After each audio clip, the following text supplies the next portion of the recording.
अस्सलाम वालेकुम। Welcome to Gogi का किचन। आज हम गोगी के किचन में बड़ी मज़ेदार सी डिश बनाएंगे, गाजर का हलवा। गाजर का हलवा बनाने के लिए हम चलते हैं रेसिपी की तरफ। चूल्हा मैंने ऑन कर दिया है और पैन में हम डालेंगे कद्दूकश की हुई गाजरें।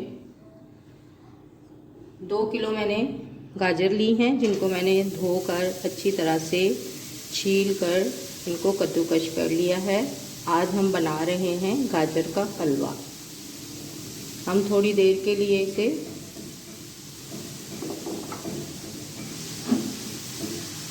सौटे करेंगे। हल्का सा इसका पानी ड्राई होगा तो हम इसमें दूध डाल देंगे।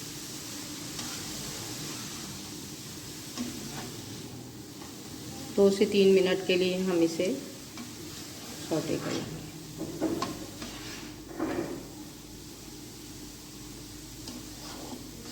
सर्दियों में गाजरें बहुत आती हैं और ये सर्दियों की सौगात है, मज़ेदार सा गाजर का हलवा। आप भी इसे ज़रूर ट्राई कीजिए।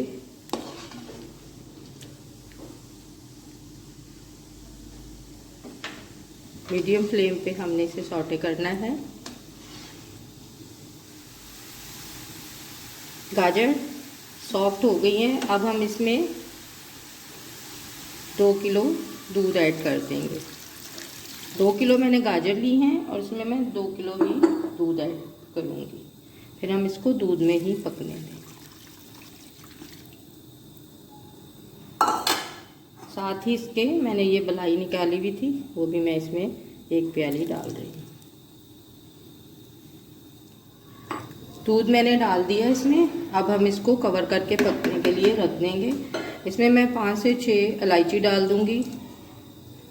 मेरे पास पाउडर अवेलेबल नहीं था तो मैं इसमें साबुत इलायची डाल रही हूँ। जब इसका फ्लेवर आ जाएगा तो मैं इसको निकाल दूँगी। अब हम इसको कवर करके पकाएंगे 20 से 25 मिनट तक, जब तक इसका दूध ड्राई नहीं हो जाता। आपने फ्लेम जो है वो मीडियम ही रखना है, हाई फ्लेम नहीं करना। बिस्मिल्लाहिर्रहमानिर्रहीम। 25 मिनट तक हम इसे पकाएंगे, लेकिन दरमियान में भी हम इसे चेक करते रहेंगे। दूध हमारा बॉयल होना स्टार्ट हो गया है, गाजरें भी। अब हम इसको ढक कर नहीं बनाएंगे, अब हम इसे खुला बनाएंगे, क्योंकि दूध जो है वो बॉयल होकर नीचे ना गिरे, तो आपका किचन जो है वो मैसी ना हो और चूल्हा भी, तो इसलिए हम इसे खुला बनाएंगे। दूध हमारा ड्राई होना स्टार्ट हो गया है। साथ ही हम इसके 1.5 कप चीनी ऐड कर देंगे। आप जो है वो मीठा अपने टेस्ट के मुताबिक डाल सकते हैं। और साथ ही मैं इसके, मेरे पास ये मलाई थी, ये इसको मैं डाल दूंगी ताकि ये भी साथ ही पक जाए। तो फिर इसमें मुझे ना घी कम डालना पड़ेगा, इसी से मैं इसको फ्राई कर लूँगी।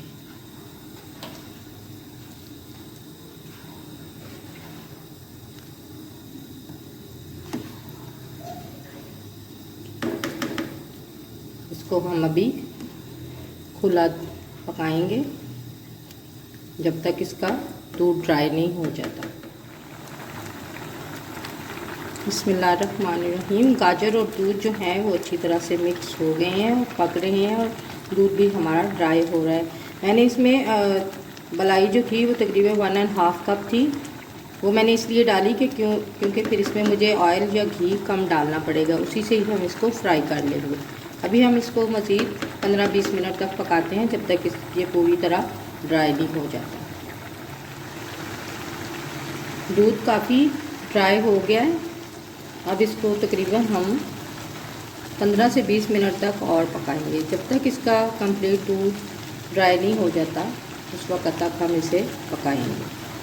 और आपने इसको दरमियान में चेक करते रहना है कि कहीं ये गाजर और दूध जो है वो नीचे ना लगना स्टार्ट हो जाए, क्योंकि हमने इसमें चीनी ऐड की है। जब चीनी ऐड कर देते हैं तो फिर वो नीचे लगना स्टार्ट हो जाता है। तो आपने बराबर इसमें थोड़ी थोड़ी देर के बाद चम्मच हिलाते रहना। ये देखिए मलाई जो मैंने ऐड की थी उससे ऐसे लगता है जैसे हमने इसमें खोया डाला है। मलाई डालने से ना गाजर का हलवा बहुत मज़े का पकता है और उसका फ्लेवर बहुत शानदार आता है।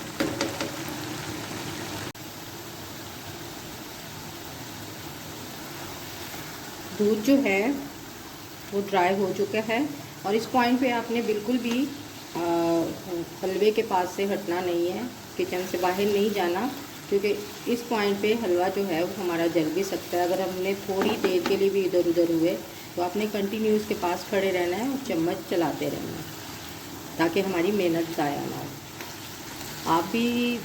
आपने भी ज़रूर बनाया होगा क्योंकि सर्दियों में ही हर घर में पकता है और बहुत मज़ेदार डिश होती है ये। बच्चे बड़े बूढ़े सब इसे शौक़ से खाते हैं। जब तक इसका जो हल्का सा रह गया है पानी और चीनी का पानी है वो जब तक ड्राई नहीं होता तब तक मैं इसमें चम्मच चलाती रहूँ।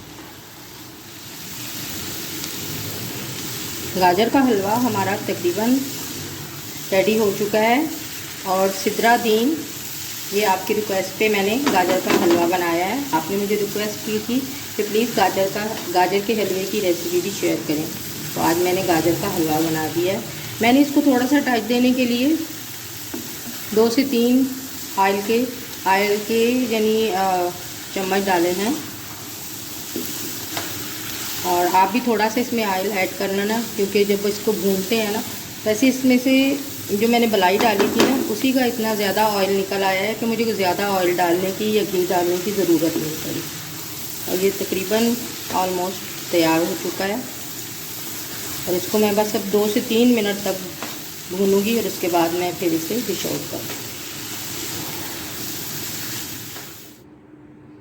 मज़ेदार सा गाजर का हलवा रेडी हो गया है। हमने इसे डिश आउट कर दिया है और इसको बादामों से हमने गार्निश कर दिया है। अब हम इसमें थोड़ा सा पिस्ता भी ऐड करेंगे।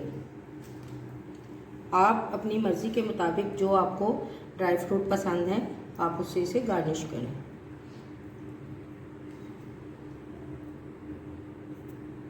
अगर आपको मेरी वीडियोस अच्छी लगती हैं लाइक करें, शेयर करें, कमेंट करें और मेरे चैनल को प्लीज़ सब्सक्राइब करें। और मेरी रेसिपी को अगर आप ट्राई करते हैं तो मुझे कमेंट बॉक्स में बताया करें कि आपने मेरी रेसिपी ट्राई की तो आपको कैसी लगी। मिलते हैं नेक्स्ट वीडियो के साथ। अल्लाह हाफिज़। दुआओं में याद रखिए।